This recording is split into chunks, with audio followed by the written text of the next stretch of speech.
안녕하세요. 반갑습니다. 바르실레입니다. 오늘은 동반의존, 코디펜던시에 대해서 같이 살펴보려고 합니다. 이 시간에 동반의존에 대해서 더 알고자 원하거나 또 자신의 모습을 확인하고자 원하시는 분들 계속해서 시청해 주시기 바랍니다. 회복을 돕는 남자 바르실레. 안녕하세요. 바르실레입니다. 오늘은 동반의존에 대한 이야기 또 코디펜던시에 대한 이야기를 같이 나누고자 합니다. 동반의존 코디펜던시가 뭐냐? 라고 이야기하면 이제 어떤 사람이나 어떤 기관 대상에게 이제 정서적으로 매여서 이제 기분을 맞춰주고 또 끌려다니고 또 제대로 거절하지 못해서 그 관계를 끊어내지 못하는 그 사람에게 기관에게 매여 있는 정서적으로 매여져 있는 관계가 또 그 상태가 동반의존의 상태라고 할 수가 있습니다. 동반의존에는 이제 주로 문제가 있는 가정이나 또 자기가 심약한 사람들, 거절당하는 것에 대한 두려워하는 마음들, 또 인정에 대한 욕구들이 강한 사람들이 주로 동반의존의 성향들을 많이 보이게 되는 것 같습니다. 그 동반의존의 가장 특징은 뭐냐면 사람에게 이제 매여 있다는 거예요. 그래서 마치 그 A라는 사람과 내가 그 보이지 않는 정서적인 끈이 이렇게 연결되어 있는 것 같은 느낌이 있는 거예요. 그래서 그 사람이 그 생각하고 행동하는 대로 나도 이렇게 끌려서 다니게 되는 겁니다. 내가 이 끈을 끊어내서 나 독립적으로 이렇게 살아가면 좋은데 내가 그 사람과 독립적으로 이 정서적인 끈을 끊어내고 혼자 살아가면 이 사람이 잘못되거나 아니면 또는 다른 케이스로 이 사람이 잘못될 것 같은 경우 때문에 그런 경우가 있고 또는 내가 잘못될 것 같은 두려움 때문에 그 정서적인 의존을 계속해서 하는 경우들이 있다는 겁니다. 예를 들어 이런 경우죠. 집안에 알코올 중독자가 있어요. 알코올 중독자가 있는데 그 알코올 중독자가 이제 술을 마시는 이유가 이제 스트레스를 받아서라고 생각을 하는 거예요. 이제 배우자 입장에서. 그래서 이 배우자가 어떻게 생각하냐면 내가 비율을 잘 맞춰야겠다라고 이제 생각을 하게 됩니다. 그래서 온 신경이 이제 거기에 가 있는 거예요. 그래서 그 사람이 스트레스 받지 않도록 그 사람에게 그 맛있는 음식들을 제공하고 또 화도 내지 않고 또 그 사람이 싫어하는 말을 하지 않고 그 사람이 하자는 대로 하게 되고 이렇게 되는 거죠. 그러다 보면 이렇게 끌려다니게 되는 겁니다. 그래서 이 사람이 이렇게 움직이면 이 사람도 이렇게 따라가고 이렇게 움직이면 이렇게 따라가고 근데 또 이 동반의존에 대해서 불편해하는 사람도 있지만 이것에 대해서 이 사람이 동반의존이 되어져 있다는 것을 알고서 이것을 이용하는 사람들이 있어요. 그래서 자기가 원하는 대로 사람들을 이끌어갈 뿐만 아니라 끊는다고 협박을 하는 거예요. 너 이런 식으로 하면 내가 술 마신다. 너 이런 식으로 하면 내가 삐뚤어질 거야. 라고 하면서 이제 그 동반의존을 이제 그 이용하는 그런 유형의 사람들이 있다는 겁니다.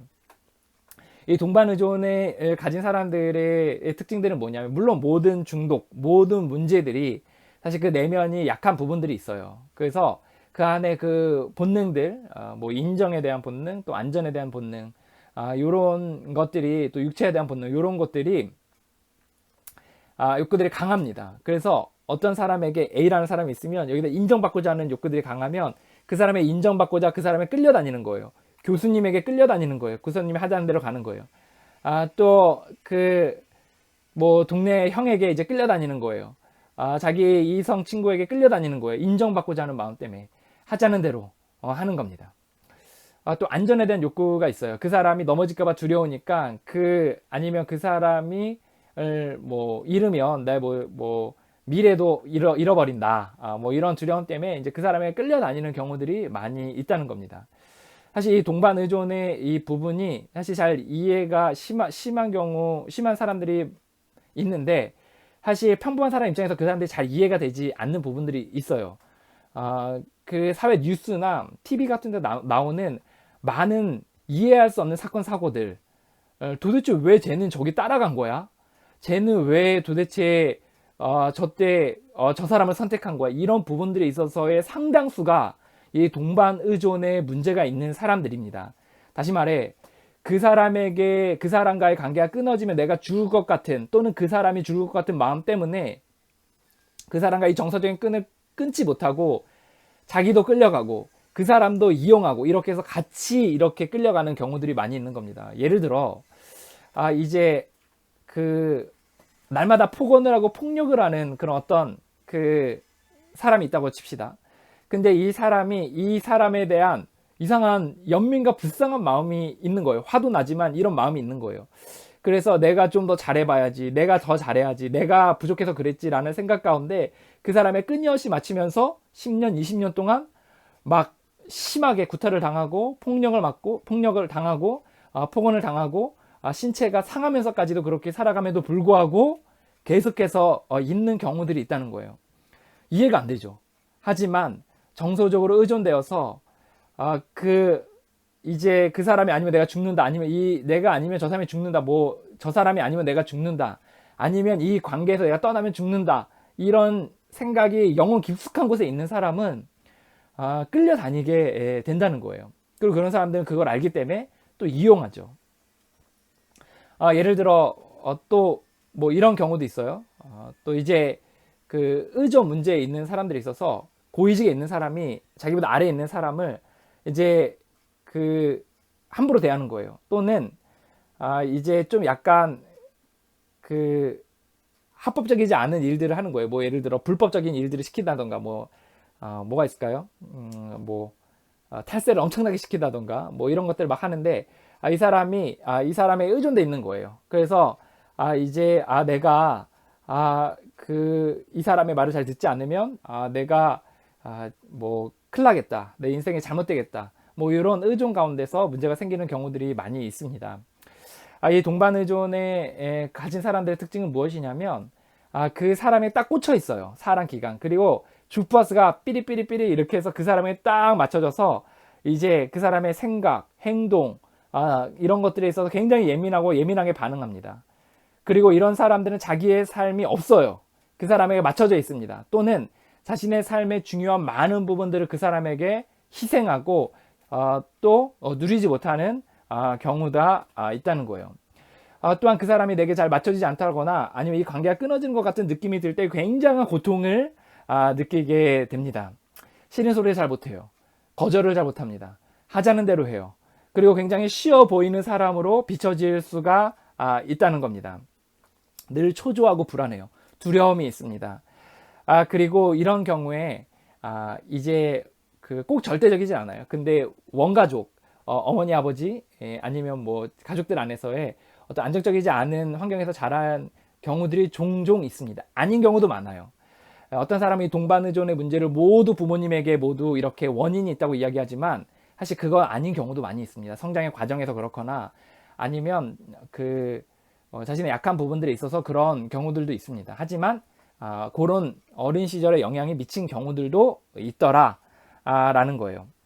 이거는 관계가 확장됩니다. 이 가족 안에서 많이 벌어지게 되는데 예를 들어 부부간에 의존되는 경우들이 많이 있습니다.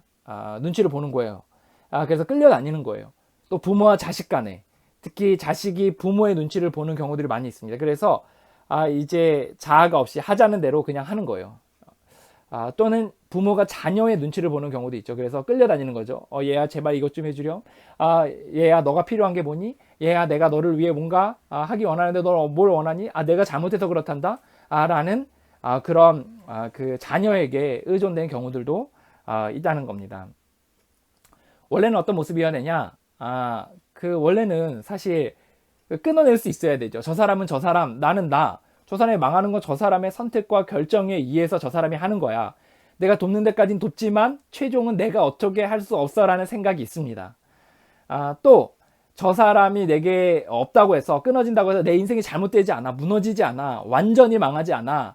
약간의 손해는 볼 수 있겠지만 극복할 수 있어 라는 생각이 있어서 거절합니다. 끊어냅니다. 때로는 멀리할 수 있습니다. 또 그 사람의 신경을 쓰지 않을 수 있습니다. 이게 평범한 사람들의 모습이에요. 자기의 생각대로, 자기의 감정대로, 자기가 옳다고 생각하는 것을 뚜벅뚜벅 걸어갈 수 있게 되는 거예요. 이런 사람들은 또 다른 사람의 의견을 존중해요. 그 사람이 자기 길을 갈 수 있도록 자기가 조종하지 않고 이제 자기 이 길들을 존중하게 됩니다. 저는 동반의존에 문제가 있습니다. 초조하고 불안함이 늘 있고 사람과의 관계에 있어서 그 사람에 맞춰야 된다라는 그런 부분들이 있습니다. 또 때로는 거절하지 못하고 때로는 이제 끌려다니는 경우들도 있어요. 또 싫은 소리를 잘 못합니다. 그래서 분명히 어떤 리더십의 입장에서 싫은 소리를 하고 교정을 하고 바로잡는 일들을 해야 되는데 아주 결정적인 일들을 하지 못해서 삥 둘러서 이야기하거나 아니면 이야기하지 않고 덮고 가는 경우들이 많이 있었습니다. 그래서 저와 함께 일했던 많은 사람들이 이 부분에서 많이 어려움을 겪었어요. 왜냐하면 예를 들어 그 10명의 사람들이 있다고 치면 이 중에 9명의 사람이 이 한 명의 사람 때문에 힘들어해서 이 한 명의 사람에게 그 부분을 이야기해 줘야 되는 거예요. 근데 저는 이제 의존의 문제가 있으니까 이제 두려워요. 내가 이걸 얘기해서 욕먹을까 두렵고 또는 내가 이것으로 인해서 뭔가 관계가 끊어질 것 같은 두려움 때문에 결국은 얘기를 하지 않습니다. 그럼 이 나머지 9명의 사람들이 막 이제 화를 내면 저는 거기다 또 다 대고 이제 이 이야기에 대해 변명을 하는 거죠. 그럼 관계가 얽히고 설켜서 나중 돼서는 완전히 씻을 수 없을 정도로 관계가 어려운 경우들을 종종 만난 적이 있습니다. 저는 원가족 이외에 현재 가족에서도 동반 의존의 문제가 있는데요. 저는 이제 아내의 눈치를 이렇게 살펴요. 이게 뭐 당연한 거 아니냐. 근데 사실 뭐 내 길을 갈 수 있는 건데 정서적으로 끌려서 아내가 화내면 어떡하나, 아내가 뭐라고 하면 어떡하나라는 마음 때문에 늘 눈치를 살펴요. 그리고 막 내 마음에서 원하는 것도 아닌데 그 말을 이렇게 좀 바꿔서 말하고 겉과 속이 점점 더 이렇게 분리되는 느낌들이 좀 있습니다. 또 자녀들에게 의존돼 있어요. 얘가 잘못 크면 어떡하나, 잘못되면 어떡하나 라는 생각 때문에 그 정서적으로 거기에 코드가 맞춰가지고 늘 주시하고 잘못될까봐 거기에 예민하게 제가 반응하는 경우들이 있습니다.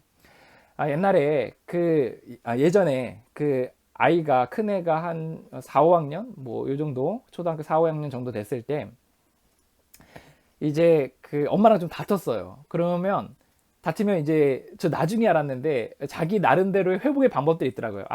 엄마도 좀 이 부분에서 화가 났구나. 아니면 뭐 엄마 그럴 수도 있지. 아니면 화난다. 그리고 또 다른 일 하면 또 금세 잊어버리더라고요.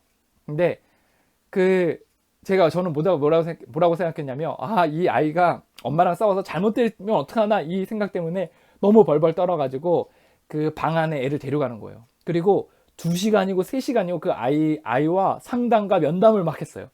얘야, 너는 엄마가 혼을 낼 때 너의 마음이 어땠니? 너는 그때 무슨 생각을 했니? 너는 왜 이런 생각을 하는 거 아니? 너는 그때 왜 너 이런 감정을 갖게 됐니? 너는 이럴 때 어떻게 했어야 되니? 이거를 2시간, 3시간 동안 들들들들 볶으면서 계속 얘기를 하는 거예요. 처음엔 아이가 막 울기도 하고 위로도 받는 것 같더니 2시간, 3시간 돼서 그런 걸 몇 차례 계속해서 하니까 아이가 나중 돼서 이렇게 얘기하더라고요. 질려버렸어요. 그래서 저한테 이렇게 얘기했어요. 아빠, 제발 그만해. 내가 다 알아서 한다고. 내가 할 수 있는 힘이 있다고. 라고 얘기를 하더라고요.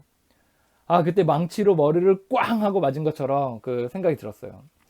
제가 동반의존에 대한 생각을 이미 하고 있었고, 여러 사람들을 도왔고, 그리고 여러 사람의 이렇게 정말 망가져가는 모습들을 이렇게 올라가는 모습들도 보고 해서 어느 정도 이제 안다고 생각했지만 저는 제 자녀에게 완전히 의존되어서 매여서 하자는 대로 또는 비위를 맞추면서 내 삶을 희생하고 있었던 거예요. 물론 그 아이의 정서적인 부분을 잘 케어하는 거 중요하죠. 근데 그 아이가 무너져 내릴지도 모른다는 그런 두려움 가운데 강박적으로 계속해서 이 관계에 매여서 이것이 삶에 막 엄청나게 많은 부분들을 차지하고 상대방도 힘들어한다면 사실 이 부분에서 문제가 있다는 생각이 듭니다.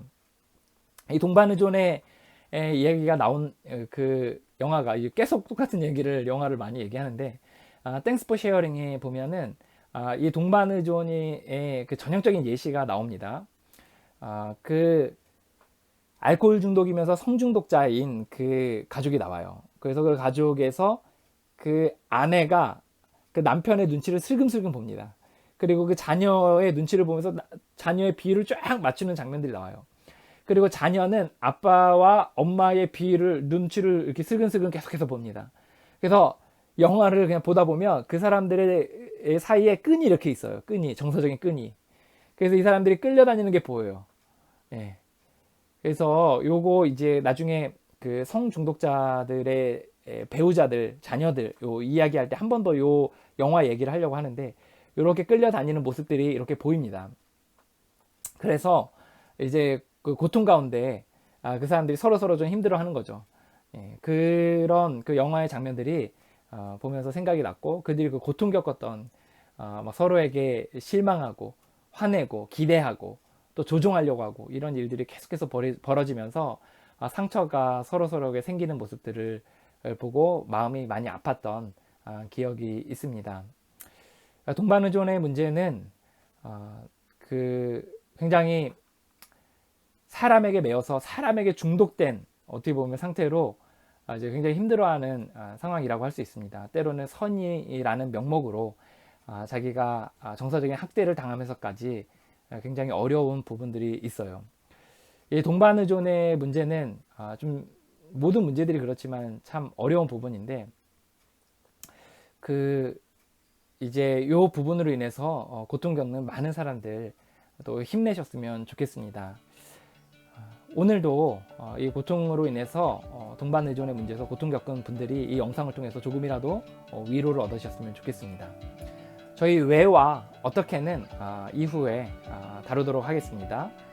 좀 더 체계적으로 멘토링을 받기 원하시는 분들은 구독을 누르시고 채널도 방문하셔서 여러 이제 회복의 과정대로 이렇게 정렬이 되어 있는데 그 과정들의 영상들을 앞에서부터 쭉 보시면 도움이 될 것 같습니다.